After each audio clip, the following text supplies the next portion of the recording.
We're back at CES Innovation 2025 with the World Academy of Arts and Sciences, Human Security for All, and of course Conscious Capital Foundation. And let's have some fun with Amanda.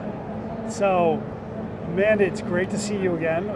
We just off camera talking about the last time it was in Dallas at EarthX that we ran into each other. And it's nice to see you again. We're seeing a lot of people that we're all being pulled together, I believe, for a deep reason these days. And so on that note, why are you here on this earth? That is a very profound question, but I've been doing a lot of thinking about it recently, so I'm very pleased to be asked. I believe that I am here to be a catalyst for positive change, and I think one of my core skills is to be a gatherer of the good. And I know that Gary Jacobs, who is the president of the World Academy of Art and Science, for whom I have immense respect, is also a gatherer of the good. So I feel very privileged to be in this wonderful ecosystem with so many fellows in the Academy who are truly dedicated to human security for all, as opposed to national security, and to the United Nations Sustainable Development Goals. Fabulous. And so I know you're doing a lot with Human Security for All as well. Can you talk a little bit about that and just what's in your heart? What are you seeing that it has the potential? Now, it's really interesting how you talked about, the fundamentals of Human Security for All is for all versus just state or local security, which is typically how it's manifested in the world. Absolutely. Right? And previously I served as New Zealand's ambassador to the United Nations and was the Prime Minister's special envoy to Francophone Africa while we were seeking a seat on the Security Council, which we subsequently got.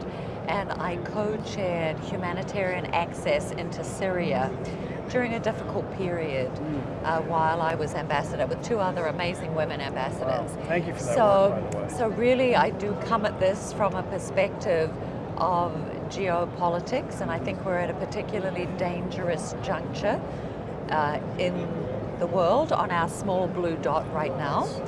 So therefore, thinking about planetary citizens rather than the divisions that we are seeing between countries, which was really the premise of human security back in 1994.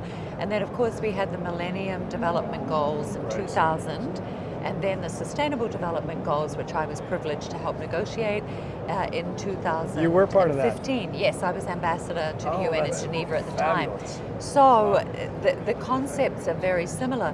What I think is exciting about the work that the Academy has been doing in partnership with Walt Stinson, who is one of the like Gary, Hall of Fame Walt, they just keep coming. Honorees. Right? Walt is incredible. He is. And very humble.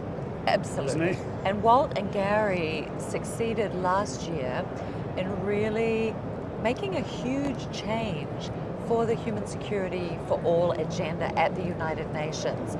We had here at CES the Secretary General's Special Envoy for Technology, and they were all able to announce technology as the 8th pillar of human security for all, and that is the first time since 1994, when the concept was launched, that there was an addition.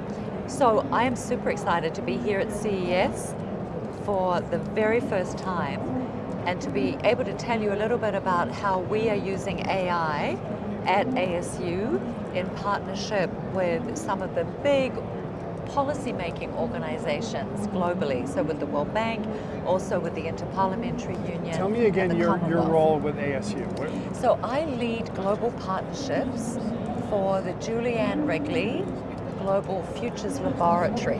Excellent. So just to give a bit By of the overview way, of that. ASU rocks. Oh, I agree. I'm telling you what, that Michael is like Crow is a genius. the most progressive school. Yeah. It's so far ahead of most institutions. I absolutely So true. had some good relationships with ASU, and I hope to have more. And number one in innovation for the last 10 years in a row, ahead of Stanford and MIT, and number one in sustainability and sustainable impact for the SDGs for the last 4 years in a row. And I co-chair that task force with the Dean of Thunderbird to really embed the Sustainable Development Goals across ASU.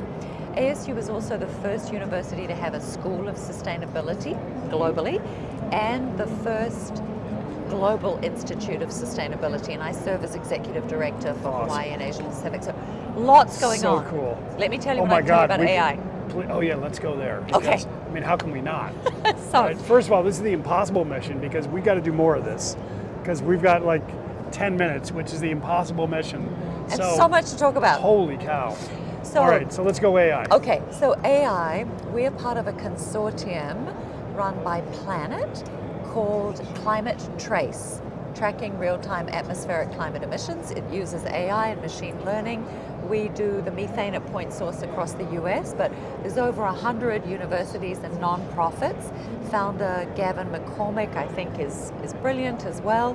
And that helps policymakers, but anybody, any member of the academy can go online and say, what are the emissions in my country? What are the emissions in partner country? And are they being honest with the UN Framework Convention on Climate Change reporting? So I discovered in because my city... without good data, there's nothing. Exactly. If you can't measure it, there's nothing you can do. And that's been the ongoing world in ESG, and sustainability is, the battle of not only being able to try to measure it, but then also the resistance of people wanting to have it be measured. Exactly. Right? And what is actually real data. And the UN Framework Convention on Climate Change data is self-reported by countries. There's 44 countries missing who have never reported any data, and there is a time lag. So this is a tool that is much more up to date, and it's very democratic. Game changer. So game changer. You can go and have a look, and civil society can therefore hold governments to account. So I think that's super exciting. Second thing is Climate Laws Database of the World. We run a global competition called the We Empower Women Entrepreneurs, Empower United Nations Sustainable Development Goal Challenge for women entrepreneurs who through their businesses are helping to bring to fruition the Sustainable Development Goals. And the UN Secretary General, the President of the World Bank, and the Council of Women World Leaders launched that for us at the UN General Assembly in 2018. So we've been going a number of years now. One of our awardees, who was a finalist this year, Mikhail Nachmani, has developed this amazing database of climate laws, and now the London School of Economics has taken that and hosts it. And so for politicians or for members of the academy, they can actually go online, search the database, either for country or if you want to know about renewable energy or deforestation. The data is all there, and you can actually search the letter of the law as well.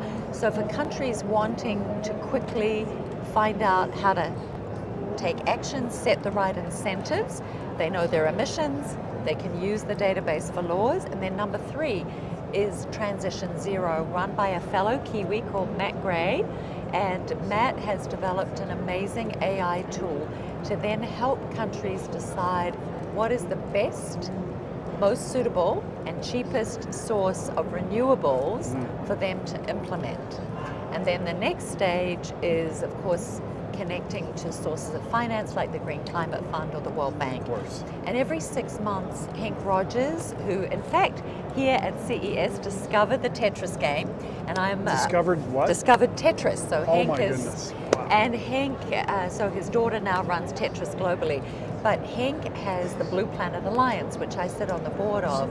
And every 6 months, he and Mark Benioff from Salesforce pay to bring in cohorts, and we train them on these tools. Excellent. So they come in, they commit to 100% renewable energy. They come and they learn from Hawaii, where Hank was able to get a first state in the nation to commit to 100% renewable energy. And so we're trying to piece all these things together and really promulgate that, get that out into the world through parliamentarians, through civil society, and of course through the academy members to create a race to the top. Because as Paul Pullman says, there is no business to be done on a dead planet. You are awesome, Amanda. This is so good because we've been like circling each other's wagons for a while, haven't we? And it's so good to really be able to sit with you and understand, especially on camera, so other people can really get the essence of who you are and what you're doing out in the world. So And if we have appreciated. 5 more minutes, or even 1 more minute, I can tell you about what AI excitement is happening at ASU. 30 seconds? So let's do it in 30 seconds because I just got the signal that we were Okay. over time. But you know what? We're in control because they Okay. won't shut it off. So let's just do it. So 30 seconds, go. ASU is the first university to have a partnership with OpenAI, and we've gone through that. First university yeah, on a partnership? A big partnership with OpenAI, which is ChatGPT EDU, and we have First University have an innovation challenge with them, which is open right now to all faculty and students. We have a principle of principled innovation. So we've had an ethics committee working on making sure that our closed system is being adjudicated because, of course, the data that's ingested by AI is critical to what comes out the other end. Of course. So next conversation, I know we're over time, next conversation we'll talk more about that. That sounds awesome. Great, thank you so Thank much. you, Amanda. It's so good Thanks to for see having you. me. Yeah. Mwah. Thank Beautiful. you. Thank you.